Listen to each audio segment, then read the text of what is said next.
नमस्कार।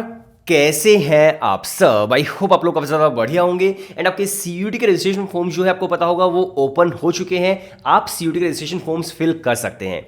आज की इस वीडियो के अंदर मैं आपको सिखाने वाला हूं कि किस तरह से आपको स्टेप बाय स्टेप अपना जो रजिस्ट्रेशन फॉर्म है वो फिल करना है ताकि आपसे कोई भी गलती ना हो। अक्सर क्या होता है कि जब भी हम कोई रजिस्ट्रेशन फॉर्म फिल करते हैं तो कुछ ऐसी मिस्टेक हमसे हो जाती है कि भाई बाद में जाकर के काफ़ी बड़ा हर्जाना हमें भुगतना पड़ सकता है। बाद में जाकर के हमारा जो फॉर्म है वो रिजेक्ट भी हो सकता है, यूनिवर्सिटी हमें एडमिशन देने से मना भी कर सकती है। तो ऐसी कौन सी गलती आपको नहीं करनी है, किस तरह से स्टेप बाय स्टेप आपको फॉर्म फिल करना है, वो इस वीडियो के अंदर मैं आपको सिखाने वाला हूं। वीडियो थोड़ी सी लंबी जरूर होगी लेकिन स्टेप बाय स्टेप आप इस वीडियो को जरूर जरूर देखना, काफ़ी ज़्यादा हेल्पफुल आपके लिए वीडियो रहने वाली है, राइट। और एक चीज़ और मैं आपको बताना चाहता हूँ कि अगर आप प्रिपरेशन करना चाहते हैं सीयूटी की तो हम लोग कंप्लीट प्रिपरेशन भी आपकी करवाते हैं। हमारा जो बैच है वो भी आ रहा है जस्ट 2 दिन के बाद ही, तो आप आज से लेकर के 2 दिन के बीच भी ज्वाइन कर सकते हैं। फिर उसके बाद अगर आप ज्वाइन करना चाहते हैं तो आप हमें टेक्स्ट कर दीजिएगा, अगर सीट्स अवेलेबल होंगी तो आप ज्वाइन कर सकते हैं, ठीक है। हमारे कोर्स के अंदर आपको वीडियो लेक्चर्स मिलने वाले हैं, टॉपिक वाइज टेस्ट आपको मिलने वाले हैं, मॉक टेस्ट आपको मिलेंगे। इसके अलावा आपको एप्टीट्यूड की ई बुक्स मिल जाएंगी, प्लस हम लोग आपको मेंटरशिप देते हैं। इसके अलावा आपको डाउट सॉल्विंग पोर्टल मिलता है।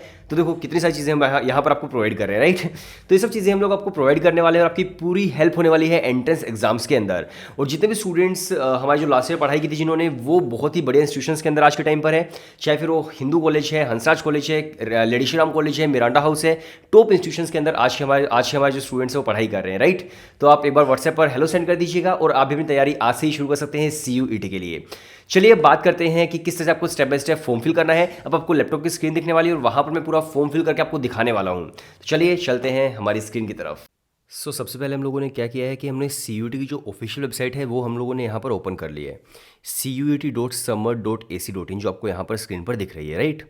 इसके अंदर देखिए सबसे पहले यहाँ पर अब तक सिर्फ और सिर्फ 2022 ही दिख रहा था और अभी आ चुका है 2023 और यहाँ पर आ चुका है रजिस्टर का ऑप्शन, राइट। आप रजिस्टर यहाँ पे कर सकते हैं। रजिस्ट्रेशन करने के बाद आपको साइन इन यहाँ पे करना होता है। लेकिन सबसे पहले आपको क्या चेक करना है, सबसे पहले आपको जो ये नोटिस आया हुआ है इसको आपको एक बार पढ़ लेना है, देन उसके बाद आपको रजिस्टर करना है। अब ये बहुत ही इंपॉर्टेंट नोटिस है, तो आप यहाँ पर देख सकते हो नोटिस के अंदर क्या क्या चीज़ें मैंशनड है। सबसे पहले यहाँ पर डेट्स मैंशनड है, राइट, कि भाई आपका जो फॉर्म्स है कब से कब तक है, वो है 9 फरवरी से लेकर के 12 मार्च 2023 तक, और वो भी रात के 9 बजे तक आप जो फॉर्म है आप फिल कर सकते हैं। इसके अलावा आप देख सकते हैं कि यहाँ पर आप जो लास्ट सक्सेसफुल ट्रांजैक्शन कर सकते हो, यानी कि आप जो लास्ट फीस पे कर सकते हो वो 12 मार्च तक ही कर सकते हो। उसके बाद फॉर्म की फीस आप पे नहीं कर पाओगे, वो लास्ट डेट ही आपके लिए रहेगी। इसके अलावा देखिए यहाँ पर लिखा हुआ है कि करेक्शन कब आप कर सकते हो, तो 15 मार्च से 18 मार्च आपकी जो करेक्शन डेट है वो यहाँ पर दी गई है। करेक्शन का मतलब बेसिकली क्या होता है कि आपके फॉर्म में कोई भी गड़बड़ हो गई है तो उसके बाद आपको करेक्शन करनी होती है, तो करेक्शन आप कर सकते हैं 15 मार्च से लेकर के 18 मार्च के बीच। लेकिन हाँ, एक चीज़ का ध्यान रखिएगा कि हर चीज़ आप करेक्ट नहीं कर सकते हो, कुछ स्पेसिफिक चीज़ें ही करेक्ट कर सकते हो, तो इसलिए फॉर्म को आप बहुत ही बढ़िया तरीके से फिल करना। इसके अलावा देखिए announcement of cities of examination जो है वो 30 अप्रैल को हो जाएगा। आपके जो एडमिट कार्ड है वो आएंगे आपके सेकेंड वीक ऑफ मई में, तो आपके एडमिट कार्ड्स आ जाएंगे सेकंड वीक ऑफ मई के अंदर। डेट ऑफ एग्जामिनेशन आपको पता ही है कि 21 मई से 31 मई के बीच आपके एग्जाम्स होंगे, राइट। तो इस तरह से आपके जो ये डेट्स है फिलहाल ये आई हुई हैं। इसके अलावा एक दो इंपॉर्टेंट चीज़ें और भी है जो आपको जानना बहुत ज़्यादा ज़रूरी है कि यहाँ पर देखिए जो एग्जाम पैटर्न होता है वो इस तरह से होता है CUET का, और सिर्फ इसी बार नहीं बल्कि लास्ट ईयर भी एग्जैक्टली सेम इसी तरह से था। यहाँ पर फर्स्ट बी जो है दोनों ही लैंग्वेजेस के सेक्शंस होते हैं, जिसके अंदर 13 डिफरेंट लैंग्वेजेस आपकी होती हैं। सेक्शन फर्स्ट बी के अंदर 20 लैंग्वेजेस होंगी, दोनों को मिला करके आपकी जो डोमेस्टिक लैंग्वेजेस है या फिर इंटरनेशनल लैंग्वेजेस है वो है ये दोनों, ठीक है। जो भी आप लैंग्वेज का टेस्ट दोगे, चाहे आप हिंदी दे रहे हो, इंग्लिश दे रहे हो, तमिल, तेलुगु, कन्नड़, कोई भी आप दे रहे हो, तो उसके अंदर बेसिकली आपके 40 क्वेश्चन आते हैं, ठीक है। 40 क्वेश्चंस आपको अटेम्प्ट करने होते हैं एंड 50 क्वेश्चंस उसके अंदर आते हैं, ठीक है। इसके अलावा अगर मैं बात करूँ डोमेन्स की, तो डोमेन्स के अंदर क्या है कि आपके 27 डोमेन्स आपको यहाँ पर देखने को मिलते हैं, और डोमेन्स कौन कौन से होंगे वो भी आपको बताऊंगा। तो 27 जो डोमेन्स है वो आपको यहाँ पर देखने को मिलने वाले हैं, ठीक है। इसके अलावा अगर मैं बात करूँ तो यहाँ पर आप देख सकते हैं, अगर जो थर्ड सेक्शन है उसके अंदर क्या है, उसके अंदर आपका जनरल टेस्ट है। जनरल टेस्ट के अंदर क्या होता है, 50 क्वेश्चन आपको अटेम्प्ट करने होते हैं और 60 क्वेश्चन आपको वहाँ पर मिलते हैं, ठीक है। 60 में से 50 आपको अटेम्प्ट करने होते हैं। तो ये आपका बेसिक एग्जाम पैटर्न होता है। सभी स्टूडेंट्स को सारे सेक्शंस देने जरूरी नहीं होते हैं भाई, आप अपने यूनिवर्सिटी को देखिएगा कि मेरी यूनिवर्सिटी के अकॉर्डिंग मुझे कौन कौन से टेस्ट देने हैं। अब फॉर एग्जांपल मान लीजिए दिल्ली यूनिवर्सिटी के अंदर आपको हिस्ट्री ऑनर्स करें तो उसके अंदर एक लैंग्वेज प्लस 3 डोमेन आपको देने होंगे, वहां पर जनरल टेस्ट की जरूरत ही नहीं है। BBA के लिए जनरल टेस्ट की जरूरत है, तो आपको स्पेसिफिकली देखना पड़ेगा कि आपको किस चीज़ की जरूरत है और किस चीज़ की जरूरत नहीं है, राइट। इसके बाद हम कुछ इंपॉर्टेंट इंस्ट्रक्शंस पे आ जाते हैं। तो यहाँ पर बहुत ही इंपॉर्टेंट इंस्ट्रक्शन लिखा हुआ है, इसको ज़्यादा ध्यान से देखना। देखो क्या लिखा हुआ है, किसी भी सर्कमस्टेंसेस के अंदर कैंडिडेट्स को अलाउ नहीं किया जाएगा दो फॉर्म फिल करने के लिए, राइट, 2 या उससे ज़्यादा फॉर्म फिल करने के लिए। अगर आप मान लीजिए आपको लग रहा है कि आपसे कुछ गलती हो गई है, तो भाई आप दो फॉर्म फिल नहीं कर सकते हो, करेक्शन डेट पे आप करेक्ट कर सकते हो, लेकिन दो फॉर्म अगर आप फिल करोगे तो वहाँ पर आपका स्ट्रिक्टली लिखा हुआ है यहाँ पे कि आपका जो फॉर्म है वो बिल्कुल ही मतलब हटा दिया जाएगा और उसको मतलब बिल्कुल भी मान्यता नहीं दी जाएगी, राइट। तो आपको दो फॉर्म किसी भी तरह से फिल नहीं करने हैं, आपको सिर्फ और सिर्फ एक ही फॉर्म फिल करना है, राइट। तो इस चीज़ का बहुत ज़्यादा आपको ध्यान रखना है। यहाँ पर स्ट्रिक्टली यहाँ पर लिखा हुआ है, लास्ट ईयर इतना ज़्यादा स्ट्रिक्ट नहीं था लेकिन यहाँ पर इस बार लिखा हुआ है। और लिखा हुआ है कि मान लीजिए अगर आपने दो फॉर्म फिल कर दिए तो बाद में भी कभी पता चलता है तो बाद में भी आपका एडमिशन कैंसिल किया जा सकता है, ठीक है। तो इसका ध्यान आपको बहुत ज़्यादा रखना है। इसके अलावा देखिए यहाँ पर आपको दिख रही होंगी कौन कौन सी लैंग्वेजेस हैं। सेक्शन फर्स्ट ए के अंदर ये सारी लैंग्वेज आ जाती है, सेक्शन फर्स्ट बी के अंदर ये लैंग्वेज आ जाएंगी जो आपकी सारी की सारी फॉरेन लैंग्वेजेस हैं। डोमेन्स के अंदर ये डोमेन्स आएंगे, तो डोमेन्स को आप अच्छे से देख लीजिए कि कौन कौन से डोमेन्स यहाँ पर मैंशनड है।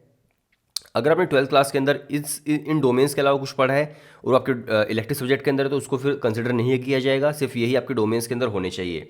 जैसे जैसे कि अकाउंटेंसी है, एग्रीकल्चर है, एंथ्रोपोलॉजी है, बायोलॉजी हो गया, business studies, chemistry, environmental studies. तो ये सारे के सारे जो डोमेन्स है ये आपने 12th क्लास के अंदर पढ़े होंगे इनमें से कोई ना कोई, ठीक है। फिर थर्ड है जनरल टेस्ट, तो ये आपका पूरा एग्जाम पैटर्न है, ठीक है। यहाँ पर ये जो नोटिस है वो खत्म हो जाता है, राइट। तो अभी हम आ जाते हैं रजिस्ट्रेशन पर। अब आपको क्या करना है कि आपको यहाँ पर जो रजिस्टर का ऑप्शन दिख रहा है यहाँ पे आपको क्लिक कर देना है। जैसे मैंने रजिस्टर पर क्लिक किया तो आप देख सकते हो यहाँ पर आप इन्फॉर्मेशन बुलेटिन भी एक बार देख सकते हो। इन्फॉर्मेशन बुलेटिन क्या है बेसिकली कि अभी जो आपने छोटा सा नोटिस देखा है उसको थोड़ा सा एक्सपेंड कर दिया गया है इन्फॉर्मेशन बुलेटिन के अंदर, तो अगर वो देखना चाहते हैं तो आप देख सकते हैं। और बाकी इन्फॉर्मेशन बुलेटिन के अंदर एग्जैक्टली लगभग वही चीज़ें लिखी जो मैंने अभी आपको बता दी हैं, राइट। तो यहाँ पर आप देख सकते हो कि आपका फॉर्म किस हिसाब को फिल करना है, उसके अंदर डिटेल्स लिखी हुई है, प्लस आपको कितने पैसे पे करने हैं फॉर्म के लिए वो लिखा हुआ है। अब मान लीजिए अगर आप एक जनरल कैंडिडेट हैं और आप 3 सब्जेक्ट्स चूज़ कर रहे हैं तो 750 रुपीज़ आपका फॉर्म की फीस होने वाली है। अगर आप ओबीसी हैं तो 700 है, एसटी एससी तो 650 है, अगर आप फॉरनर है तो 3750 रुपीज़ है, ठीक है। 3750। अगर मान लीजिए आप 3 से ज़्यादा सब्जेक्ट को चूज़ कर रहे हैं, अगर मान लीजिए आप 7 सब्जेक्ट चूज़ कर रहे हैं अपने सीयूटी फॉर्म के अंदर तो आपको 1500 पे करना पड़ेगा। अगर आप चूज़ कर रहे हैं 10 सब्जेक्ट्स तो आपको 1750 आपको जो फीस है वो आपको पे करनी पड़ेगी। और आप मैक्सिमम जो है 10 सब्जेक्ट ही चूज़ कर सकते हो, 10 से ज़्यादा आप चूज़ नहीं कर सकते हो। इस चीज़ का आपको बहुत ज़्यादा ध्यान रखना है, ठीक है।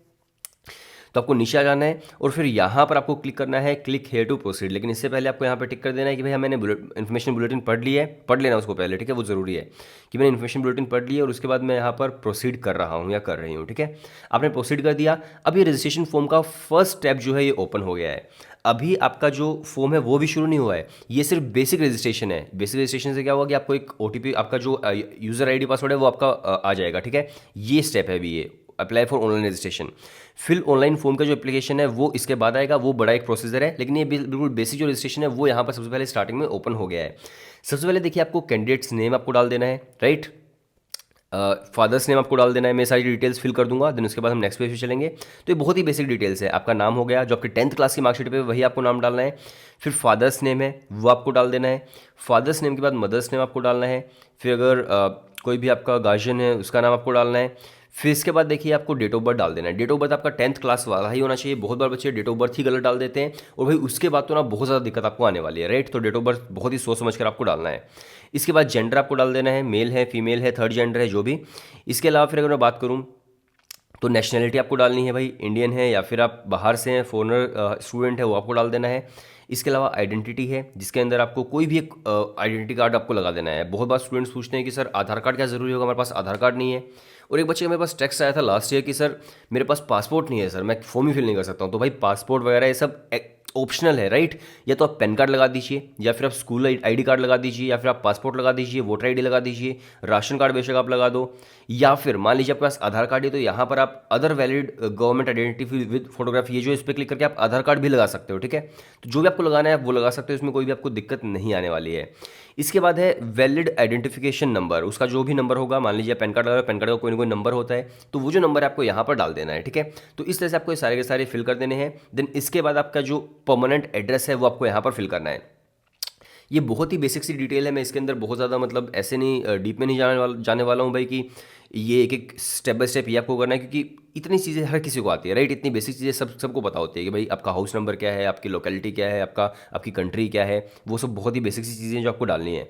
कोई भी ऐसे अगर अलग चीज़ आएगी तो मैं उसको बता दूंगा आपको पहले ही, राइट। और मान लीजिए आपका जो परमानेंट एड्रेस है वो आपका जो भी फिलहाल का एड्रेस उससे सेम है, तो यहाँ पे आप क्लिक कर सकते हो, वही एड्रेस सेम इसके अंदर भी आ जाएगा, ठीक है। देन इसके बाद आपको क्या करना है, आपको पासवर्ड आपको क्या बनाना है वो आप पासवर्ड डाल दीजिएगा। उसके बाद पासवर्ड को कंफर्म करना, फिर कोई भी एक सिक्योरिटी क्वेश्चन डाल देना। मतलब ये है बेसिकली आपकी एक आईडी जनरेट हो रही है यहाँ पर, जैसे फेसबुक आईडी बनाते हो, जैसे आप जीमेल आईडी बनाते हो, वैसे एक आईडी आपकी जनरेट हो रही है, ठीक है। तो क्वेश्चन के अंदर मान लीजिए कोई भी आपकी फेवरेट बुक क्या है, राइट, उसका नाम क्या है, आपका फर्स्ट स्कूल नेम क्या है। तो मान लीजिए जैसे मैंने यहाँ पे क्लिक किया और मैंने यहाँ पे डाल दिया भाई हलवासिया विद्या विहार, राइट। ये तो आपको पता चल गया। एनीवे सो राइट, तो आप इस तरह से अपने ना कोई भी अपना जो स्कूल का नेम है वो आप डाल सकते हो। और बाद में क्या होता है, मान लीजिए आप अपनी आईडी पासवर्ड भूल जाते हो तो यहाँ पे सिक्योरिटी क्वेश्चन के थ्रू भी आप लॉगिन कर पाओगे। तो ये एक बस ऐसे ऑप्शन दे दिया जाता है। उसके बाद आपको क्या करना है, आपको ये सिक्योरिटी पिन जो आपको यहाँ पर दिख रही होगी, ये वाली पिन यहाँ पे आपको डालनी है, मतलब लिखना है यहाँ पे जो भी आपका है, फिर सबमिट आपको कर देना है। अब जैसे ही सबमिट करोगे फिर वहाँ पर आपका जो OTP है वो जनरेट होगा। मैं आपको दिखाता हूँ नेक्स्ट पेज पे क्या आपका आने वाला है। मैंने सारी की सारी जो डिटेल्स है वो फिल कर दी है। आप यहाँ पर सारी की सारी डिटेल्स देख पा रहे होगे। मैंने ऐसे डाल दिया इसके अंदर 1 2 3 4 5 6, ताकि आप लोग समझ जाओ बस, ठीक है। तो मैंने यहाँ पर डिटेल्स फिल कर दी है। डिटेल्स फिल करने के बाद अभी मुझे क्या करना है, यहाँ पर अभी मुझे यहाँ पर सेंड OTP पे क्लिक करना है। लेकिन उससे पहले मुझे सारी टिक करनी पड़ेंगी। मैंने सारी डिटेल्स यहाँ पर सही फिल की है, ठीक है।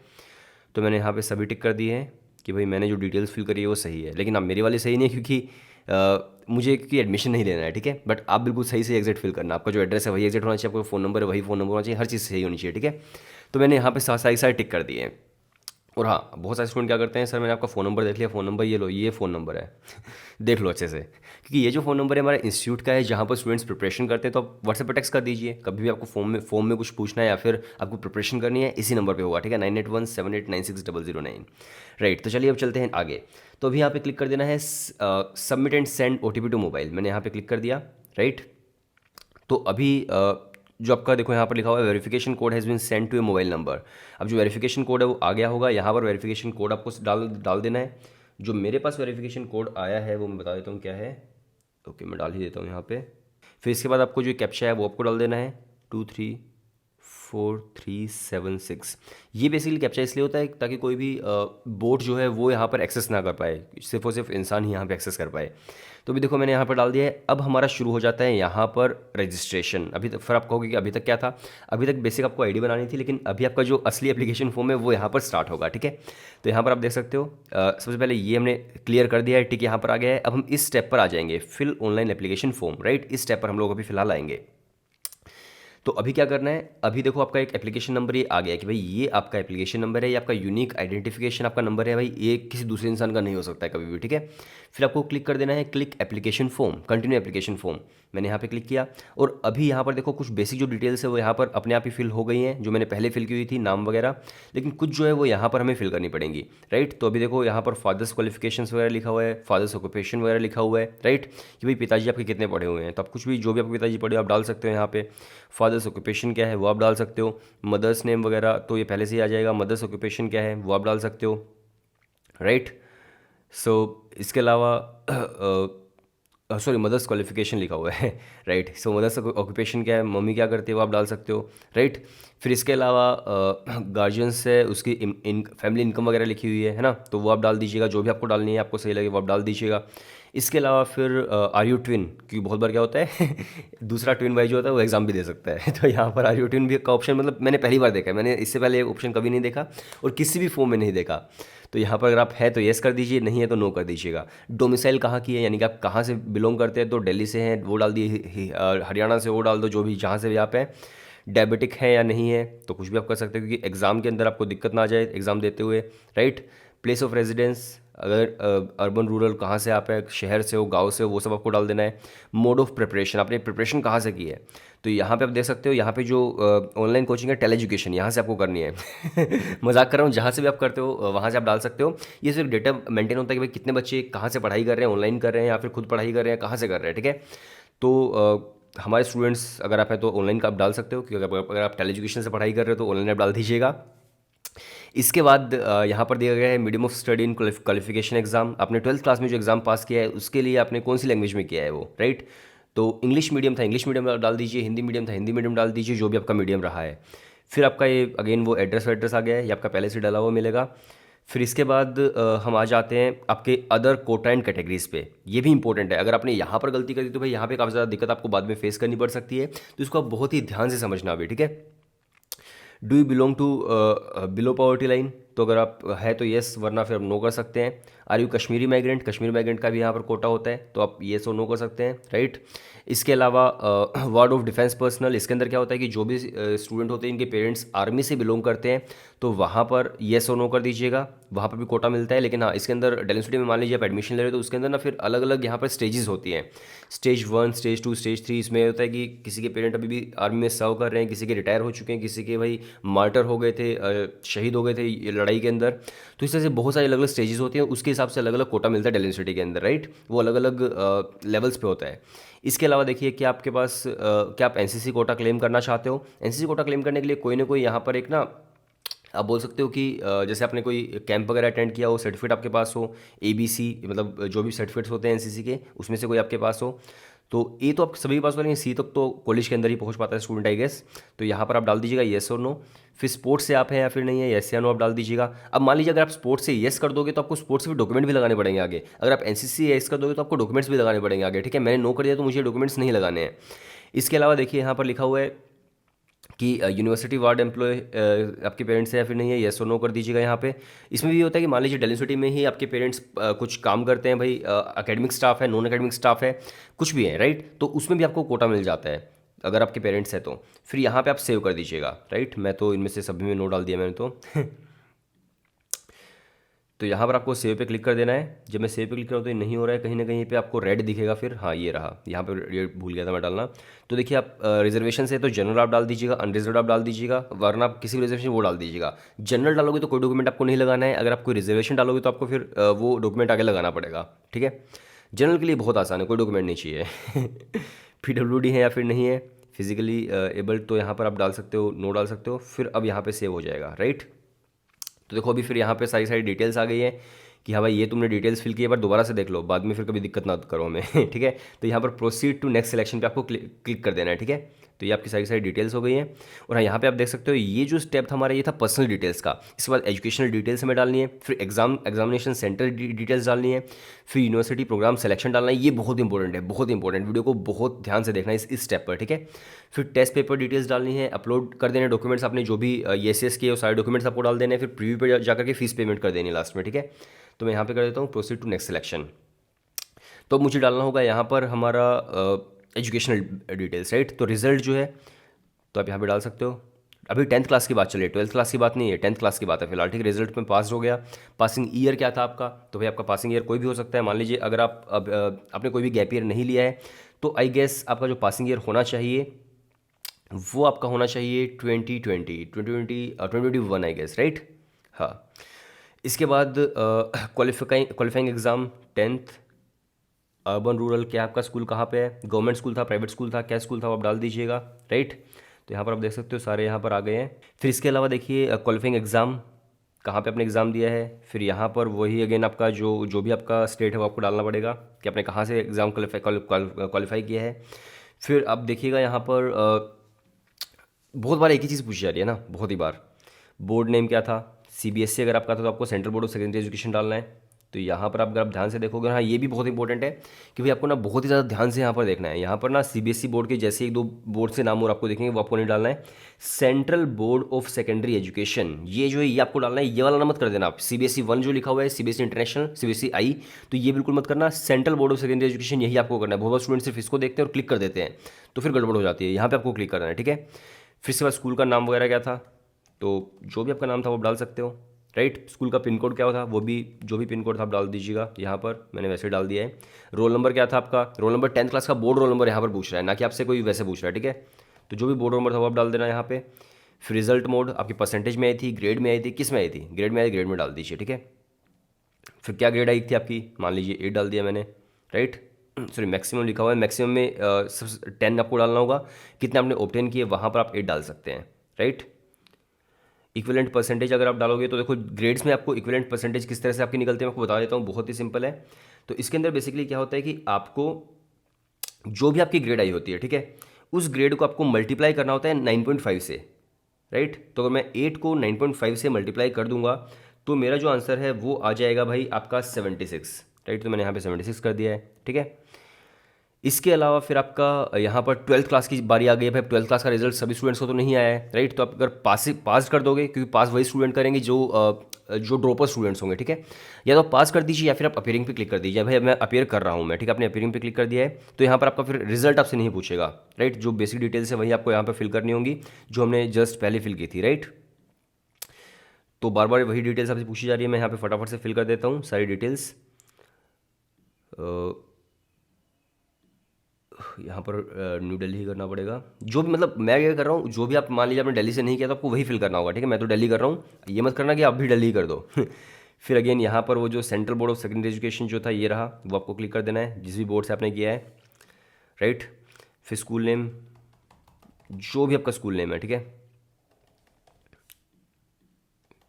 और ये जो बोर्ड रोल नंबर है, ये बोर्ड रोल नंबर है आपका। ये कोई आपका क्लास का रोल नंबर डाल देना, रोल नंबर 25, रोल नंबर 3, ऐसे मत डालना। एक जो बोर्ड रोल नंबर आपका होना चाहिए, ठीक है।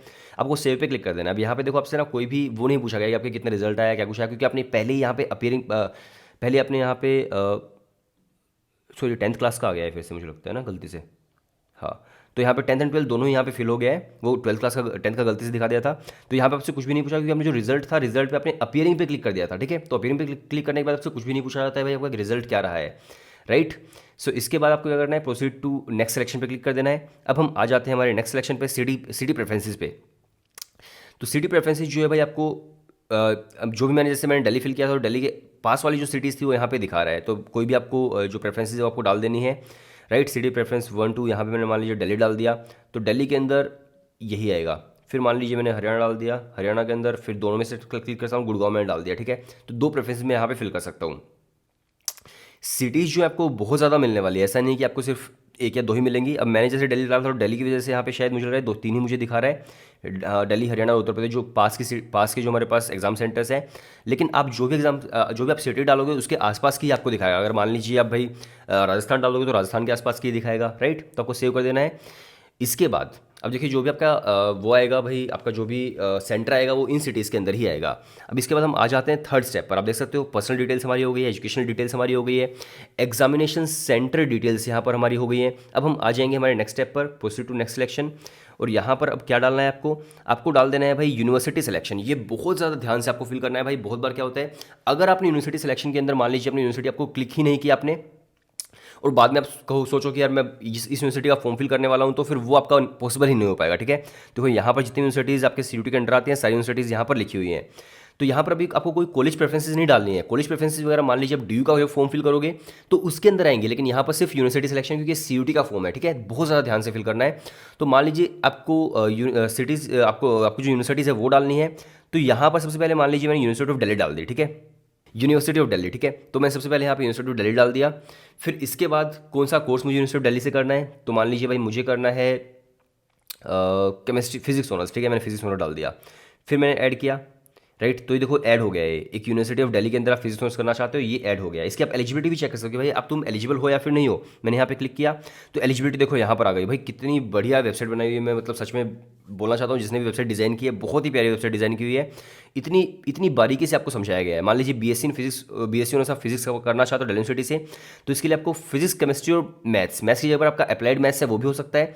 तो ये आपको टेस्ट जो है मैंडेटरी होंगे देने, फिजिक्स, केमिस्ट्री और मैथ्स, और एक लैंग्वेज का टेस्ट भी आपको देना है। लैंग्वेज का टेस्ट बेसिकली दिल्ली यूनिवर्सिटी के अंदर फिजिक्स ऑनर्स करने के लिए ना सिर्फ और सिर्फ एलिजिबिलिटी होती है, उसके मार्क्स कंसिडर नहीं किए जाते। बाकी कोर्सेज के अंदर मार्क्स कंसिडर होते हैं, राइट। देखो यहाँ पर आपको एलिजिबिलिटी पता चल गई है कि भाई एलिजिबिलिटी क्या है, कि आप एलिजिबल हो या नहीं हो इस कोर्स के लिए। तो आपने ऐड कर दिया है, ठीक है। इसके बाद आपको फिर एक और ऐड करना है। तो मान लीजिए मैंने यूनिवर्सिटी ऑफ दिल्ली ही कर दिया, और मैं दूसरा कोई कोर्स करना चाहता हूँ, मैं केमिस्ट्री ऑनर्स भी करना चाहता हूँ, मैंने ऐड कर दिया। तो यहाँ पे देखो केमिस्ट्री ऑनर्स भी आ गया। फिर आप इसकी भी एलिजिबिलिटी चेक कर सकते हो। फिर मैंने एक कोर्स और ऐड कर दिया कि भाई मुझे तो ना मतलब वो भी करना चाहता हूँ मैं, क्या बोलते हैं उसको, बीबीए करना चाहता हूँ। तो दिल्ली यूनिवर्सिटी से बीबीए एंड एफआईए होता है। देखो यहाँ पर लिखा हुआ है बीबीए एंड एफआईए, मैंने यहाँ पे क्लिक किया, ऐड पे क्लिक कर दिया, तो भाई यहाँ पे एक और ऐड हो गया, राइट। तो इसे जितने भी आप ऐड करना चाहते हो, जितने भी कोर्सेज आप वो सारे कर सकते हैं। बीए हिस्ट्री करके मैंने ऐड कर दिया। तो दिल्ली यूनिवर्सिटी से मान लीजिए मैं 4 कोर्सेज करना चाहता हूँ, मैंने चारों के चारों फिल कर दिए।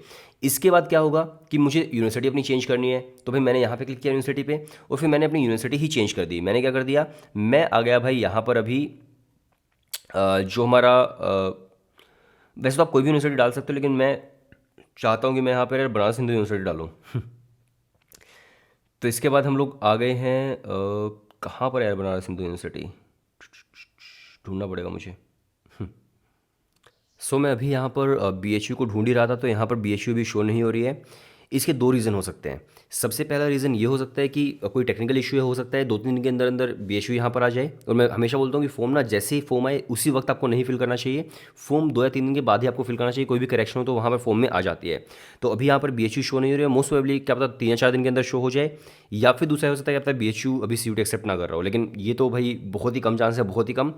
ज़्यादा चांसेस ये हैं कि यहाँ पर कोई टेक्निकल इशू हो सकता है, क्योंकि अगर ऐसा होता है कि सी को वो एक्सेप्ट नहीं करता तो बहुत बड़ी न्यूज़ बन जाती है। अभी तक कोई ऐसी न्यूज़ भी नहीं आई और यहाँ पर भी शो नहीं हो रही है, बट लग रहा है कि 2-3 दिन के अंदर शायद वो हो जाएगी। वो कोई टेक्निकल इशू यहाँ पर हो सकता है। लेकिन मैंने यहाँ पर क्लिक भी किया था, यहाँ पर जो यूनिवर्सिटीज़ का टैब होता है सी की वेबसाइट पे, तो यहाँ पर भी बी एच यू शो नहीं हो रही है अभी। पहले यहाँ पर बी एच यू शो होती थी, मैंने कल ही वीडियो बनाई थी और कल यहाँ पर शो हो रही थी बी एच यू, लेकिन अभी वो बी एच यू जो यहाँ पर भी शो नहीं हो रही है। तो कोई टेक्निकल इशू हो सकता है, देखो 2-3 दिन के अंदर क्या होता है, राइट। तो यहाँ पर आपको फिर क्या करना है, आपको यूनिवर्सिटीज़ के सारे जो टैब है वो फिल कर देने हैं। अब इसके बाद मान लीजिए मैं कोई दूसरी यूनिवर्सिटी फिल करना चाहता हूँ, जैसे कि मैं central university of Rajasthan fill करना चाहता हूँ, अगर आप करना चाहते हैं तो उसके अंदर मुझे कौन सा कोर्स करना है। यहाँ पर तो एमएससी के ही सारे ऑप्शन आ गए, एमएससी तो मुझे नहीं करनी है तो मैं कोई दूसरा कर लेता हूँ। मान लीजिए मैं यहाँ पर कर देता हूँ गलगोटिया यूनिवर्सिटी, और मुझे करना है भाई इकोनॉमिक्स ऑनर्स, ऐड कर दिया मैंने। तो अब देखो दिल्ली यूनिवर्सिटी के साथ साथ अब जो गलगोटिया है वो भी यहाँ पर ऐड हो चुकी है, ठीक है। यहाँ पर गलगोटिया आ गई है, बाकी डी के सारे ऑप्शन है। तो जितनी भी यूनिवर्सिटीज़ आपको फिल करनी है, जितने भी कोर्सेज आपको फिल करने हैं, आप सारे यहाँ पर ऐड कर दीजिएगा। और बाद में मान लीजिए अगर आपने डी फिल नहीं किया, बाद में सोचो डी का फॉर्म फिल करना है, तो वहाँ पर दिक्कत आएगी ही आएगी। तो आपको सारे पहले ही फिल कर देना है, फिर आपको क्लिक कर देना है यूनिवर्सिटी प्रोग्राम सिलेक्शन प्रीव्यू पे। तो यहाँ पर आपका प्रीव्यू हो गया भाई, ये अपने फॉर्म फिल किए, प्रोसीड टू नेक्स्ट पे क्लिक कर दीजिएगा, वो आपने क्लिक कर दिया, राइट। फिर यहाँ पर टेस्ट पेपर सब्जेक्ट सिलेक्शन, अब ये बहुत ही ज़्यादा ध्यान से देखना भाई, इसको अगर आपने मिस कर दिया ना तो 101% आपका फॉर्म रिजेक्ट हो जाएगा। कोई भी आपके फॉर्म को रिजेक्ट होने से नहीं रोक सकता अगर आपने ये गलत फिल कर दिया तो, ठीक है।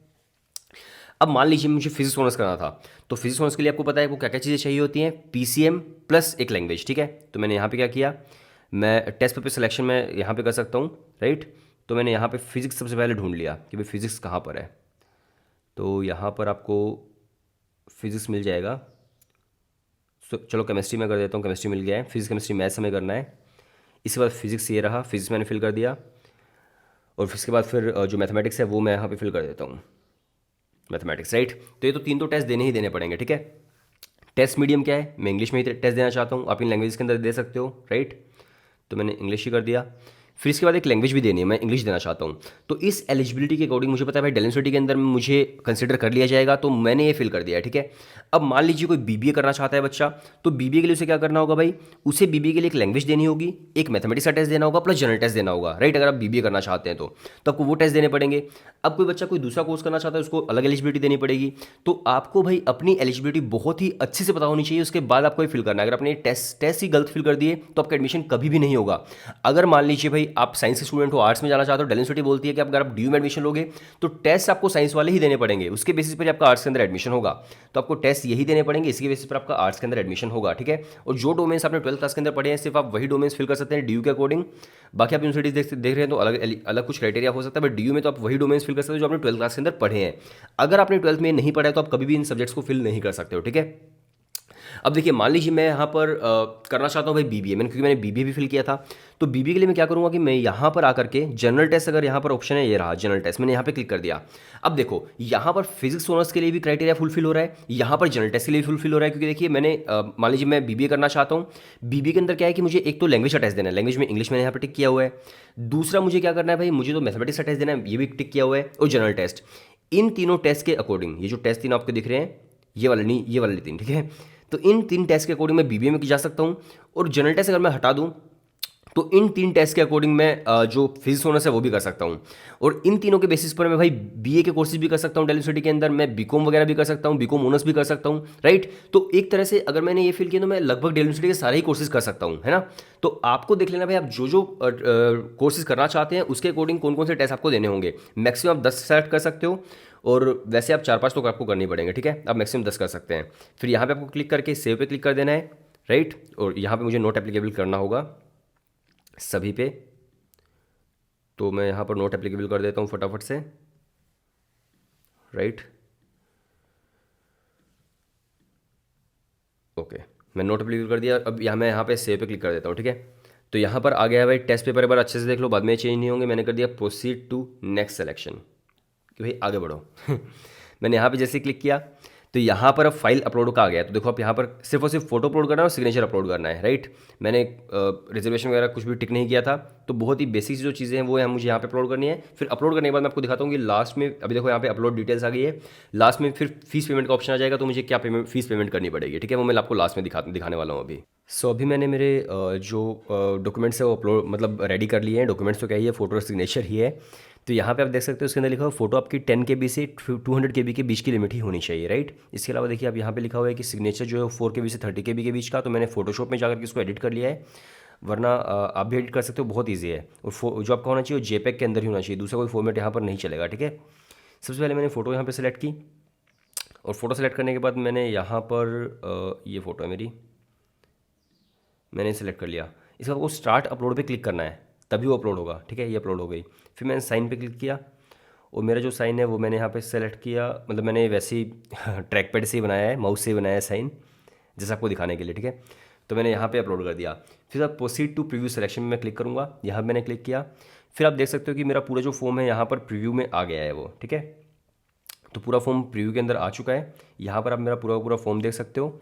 और फिर उसके बाद क्या होगा कि मुझे फ़ीस पेमेंट करनी होगी लास्ट में। तो मैं पूरा फॉर्म एक बार देख लूँगा कि भाई सही फिल किया है नहीं किया है, टेस्ट मैंने सही डाले नहीं डाले हैं, टेस्ट सेंटर गलत तो नहीं डाल दिए हैं।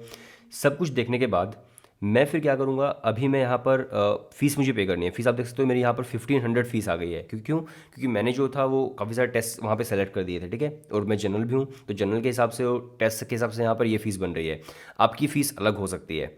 इसके अलावा देखिए अब आपको यहाँ पर सब पे टिक करना पड़ेगा कि भाई हाँ मैंने सब सारी डिटेल सही डाली है, मैंने कोई भी डिटेल गलत नहीं डाली है, जबकि मैंने तो काफ़ी गलत डाल दी है, क्योंकि मैं सिर्फ आपको दिखाना चाहता था कैसे फॉर्म फिल करना है, आपको बिल्कुल सही डालनी है, ठीक है। तो मैंने यहाँ पे सारी डिटेल्स टिक कर दी है, राइट। उसके बाद प्रोसीड टू पेमेंट पे मुझे क्लिक करना है। मैंने यहाँ पे क्लिक किया, ओके पे क्लिक किया। अब मैं आ जाऊँगा अपनी पेमेंट की आईडी पर, राइट। तो यहाँ पर मुझे मेल आईडी डालनी है, कन्फर्म मेल आईडी। अब वेरिफिकेशन कोड चला गया है मेरी मेल आईडी पर, अब मुझे पे वो डालना पड़ेगा। देन उसके बाद मेरा जो फीस पेमेंट का जो ऑप्शन है वो यहाँ पर मेरा ओपन हो जाएगा, ठीक है। तो यहाँ पर देखो अभी फीस पेमेंट का ऑप्शन आ चुका है। फीस पेमेंट जो है बेसिकली वो आपका इन ऑप्शन से ही हो सकती है। स्टेट बैंक से आप कर सकते हो, कैनरा बैंक से, ICICI से, पेटीएम से आप कर सकते हो। तो यही ऑप्शंस यहाँ पर अवेलेबल है, राइट। तो जो भी आपका बैंक आप कर लीजिए, वरना आप पेटीएम से कर दीजिए अगर आपका बैंक यहाँ पर मेंशन नहीं है तो। जैसे कि आप इस पर क्लिक करके आप फीस पेमेंट कर सकते हो, ठीक है। तो पूरा जो प्रोसीजर था मैंने आपको बता दिया है भाई किस तरह से आपको फीस पेमेंट करनी है। अगर आप अपनी प्रिपरेशन करना चाहते हो CUT के लिए तो आप प्रिपरेशन भी कर सकते हैं। व्हाट्सएप पर आपको सिर्फ एक हेलो सेंड करना है, हम लोग आपको कोर्स की डिटेल्स एंड डेमो लेक्चर्स वहाँ पे सेंड कर देंगे। और अगर आपको डेमो वीडियो सही लगते तो आप भी अपनी तैयारी आज से ही कर सकते हैं। CUT में जिन स्टूडेंट्स ने लास्ट ईयर फॉर्म आते ही हमारे साथ प्रिपरेशन स्टार्ट की थी, वो बच्चे उनमें से बहुत ज़्यादा बच्चे आज के टाइम पर भाई दिल्ली यूनिवर्सिटी के टॉप कॉलेज के अंदर पढ़ाई कर रहे हैं, जिसके अंदर हंसराज कॉलेज में हमारे स्टूडेंट है, हिंदू कॉलेज के अंदर है, लेडीश्राम में है, मिरांडा के अंदर है। तो सब जगह आपको हमारे जो स्टूडेंट्स हैं वो हमारे दिख जाएंगे, ठीक है। तो आप भी अपनी प्रिपरेशन स्टार्ट कर सकते हैं। और ऑल द बेस्ट, मिलते हैं नेक्स्ट वीडियो के अंदर। तब तक के लिए बाय बाय एंड टाटा।